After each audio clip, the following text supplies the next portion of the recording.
মাত্র 1 মাসে মিমাপা content monetization পেয়ে গেছেন।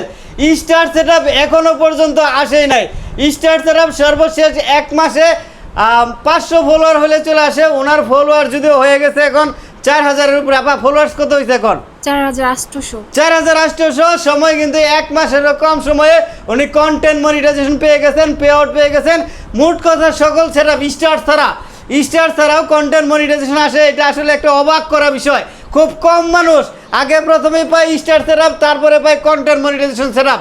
তার মানে এটা বোঝা যায় যে আপনি স্টার সেটআপ পান অথবা না পান, আপনার ভিউ থাকুক না থাকুক, আপনার রিচ থাকুক না থাকুক, আপনার ভিডিও কেউ দেখুক না দেখুক, আপনি কন্টেন্ট মনিটাইজেশন পাবেন। এই কন্টেন্ট মনিটাইজেশনের জন্য বেশিরভাগ মানুষ হুমড়ি খায় পড়ে যে আমার ভিউ লাগবে, আমার রিচ লাগবে, আমার এঙ্গেজমেন্ট লাগবে, আমার নেট ফলোয়ার লাগবে, তাহলে মনে হয় আমার কন্টেন্ট মনিটাইজেশন দিবে। এটা একদমই ভুল কথা, এটা একদমই মিথ্যা কথা। আপনাকে অবশ্যই অর্গানিক থাকতে হবে, ন্যাচারাল থাকতে হবে, তাহলে মিমাপার মতো কন্টেন্ট মনিটাইজেশন 1 মাসের মধ্যে পেয়ে যাবেন। আপা এই 1 মাসের মধ্যে যে কন্টেন্ট মনিটাইজেশন পেলেন কেমন লাগতেছে আপনার? অনেক ভালো লাগতেছে। আর ফুলবাড়ি ভাইয়ের কাছে এসে কেমন লাগতেছে? দীর্ঘ সময় যে অপেক্ষা করছেন কেমন লাগতেছে কোন? অনেক ভালো লাগতেছে, কারণ অনেক ভিড়, অনেক মানুষ আসে ভাইয়ার কাছে, ভালো সার্ভিস দেয় ভাইয়া।